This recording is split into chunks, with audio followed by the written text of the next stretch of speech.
Түркістан облысы Сайрам ауданы номері 93 Абылайхан атындағы жалпы орта мектебінің 2-ші Г сынып оқушысы Серікбай Нұрдәулетпін. Мен Абайдың мына өлеңін сіздердің назарларыңызға ұсынамын. Жасымда ағылым бар деп ескермедім. Жасымда ағылым бар деп ескермедім. Пайдасын көре тұра тексермедім.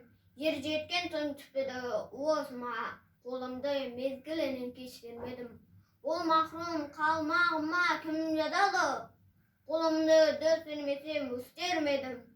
Адамның бір қызығы бала деген, баланы оқытуды жек көрмедім. Баламды медресеге білдеп бердім. Қызмет қылсын, шен алсын деп бермедім. Өзім де басқа шауып төскеледім. Қазаққа қара сөзге дес бермедім.